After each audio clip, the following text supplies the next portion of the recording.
कांग्रेस की राष्ट्रीय प्रवक्ता साधना भारती पहुंची जबलपुर। मोदी सरकार पर जमकर निशाना साधा। जेएनयू की घटना पर भी केंद्र सरकार को घेरा।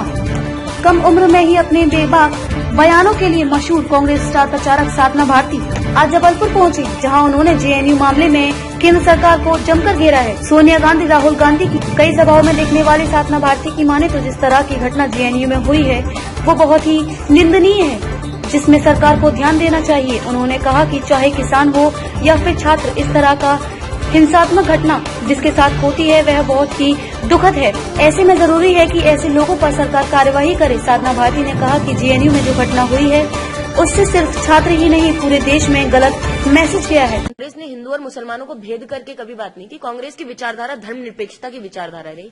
हमने हमेशा ये कहा कि संविधान की आत्मा का सम्मान होना चाहिए जो सर्वधर्म समभाव की है। लेकिन भाजपा जब भी आती है तो आप देखते हैं कि दंगे होते हैं। भाजपा जब भी आती है कभी राम के नाम पर, कभी किसी के नाम पर, भाई को भाई से लड़ाने का प्रयास करती है। तो हमने मुसलमानों का कभी ऐसे नहीं किया मुसलमानों के ही साथ है, हिंदुओं के साथ नहीं है। हमने कहा कि क्यों मुसलमानों के साथ भेदभाव भारतीय जनता पार्टी करने का प्रयास करती है, क्यों मुसलमानों से चिढ़ती है, क्यों चाहती है कि मुसलमान हिंदुस्तान का हिस्सा नहीं है, क्यों ये सब बातें आती हैं। हिंदुस्तान में मुसलमान क्या आजादी के आंदोलन में मुसलमान जो आजादी के आंदोलन में मुसलमानों का हाथ नहीं था। हिंदुस्तान को आजाद कराने में कई ऐसे मुस्लिम थे जो शहीद हुए, तो इस्लामिक लोग भी शहीद हुए हिंदुस्तान को आजाद कराने में। तो ऐसा तो नहीं है कि हिंदुस्तान आजाद कराने में केवल एक ही धर्म के लोग थे। तो हमने ये कहा कि जब संविधान बना तो संविधान की आत्मा है सर्वधर्म समभाव, मतलब हिंदू मुस्लिम सिख ईसाई आपस में भाई भाई के नारे को कांग्रेस पार्टी बुलंद करती आई है।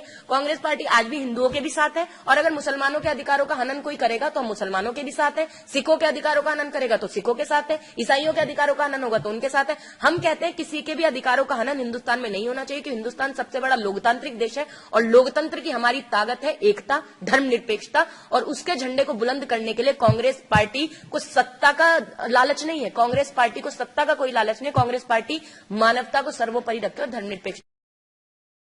जब संवैधानिक देश में इस तरह की घटना हो तो पूरे देश में गलत संदेश जाता है, जिसको लेकर मोदी सरकार को सोचना चाहिए। कांग्रेस की स्टार प्रचारक की माने तो जो घटना अभी हुई है ये कोई पहली बार नहीं है। देश में जितने भी दंगे हुए हैं वो भारतीय जनता पार्टी की सरकार में ही होते हैं। अगर बात करें गुजरात दंगे की या फिर राम मंदिर के नाम पर आंदोलन हुए, इन्हीं की सरकार में अमित शाह तड़ीपार हुए। साधना भारती ने यह भी कहा कि मोदी सरकार मुद्दाविहीन काम कर रही है जिसका कोई अर्थ ही नहीं है। वहीं सीए और एनआरसी पर भी कांग्रेस के राष्ट्रीय प्रवक्ता ने मोदी सरकार को घेरा है। लेकिन भारतीय जनता पार्टी की एक रणनीति रही है, फूट डालो और शासन करो, भाई को भाई से लड़ाओ और वोट अपना कर लो, पिछड़े वर्ग के लोगों को मुखौटा बनाओ और वोट अपना कर लो। और जब आपको सब कुछ मिल जाए, मलाईदार पदों पर आप विराजमान हो जाएं, तो फिर पिछड़े वर्ग का क्या करें? पिछड़े वर्ग को दूध में से मक्खी की तरह फेंक दो। सुश्री उमा भारती जी के साथ ऐसा नहीं किया क्या? मेरी दादी समान है, मैं परम आदरणीय सुश्री उमा भारती जी का सम्मान करती हूँ और मुझे बहुत दुख होता है उनके लिए कि एक पिछड़े बहुसंख्यक पिछड़े वर्ग की हिंदू महिला, जिन्होंने चाहे वो राम मंदिर के नाम पर आंदोलन हुआ हो, तो आज मैं आपसे ही पूछती हूँ ना, अब राम मंदिर बनने जा रहा है ना, उसमें क्या ट्रस्टी बनाएंगे सुश्री उमा भारती जी को?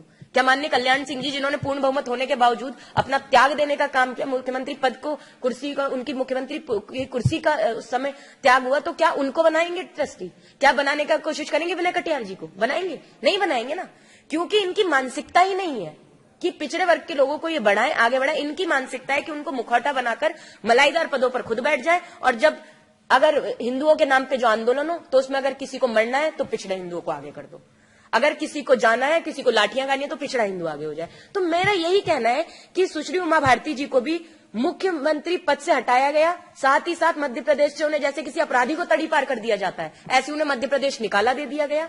और मैंने खुद उन्हें भी कहते हुए सुना है, कई बार कहा है दादी समान सुश्री उमा भारती जी ने, कि भाजपा लोगों और नेताओं का उपयोग कुछ इस प्रकार करती है जिस प्रकार कोई व्यक्ति जलेबी खाने के लिए दोना और पत्तल का उपयोग करता है। जलेबी खाने के लिए दोना और पत्तल का उपयोग करते हैं, जलेबी का रस चूसने तक तो दोने को रखेंगे परंतु फिर फेंक देते हैं। इसी प्रकार केशुभाई पटेल का उपयोग हुआ, मदन लाल खुराना का उपयोग हुआ, कुसुम मेहंदेले जी का उपयोग हुआ, माननीय कल्याण सिंह जी का उपयोग किया, और सुश्री उमा भारती जी का भी उपयोग किया उन्होंने, और उनके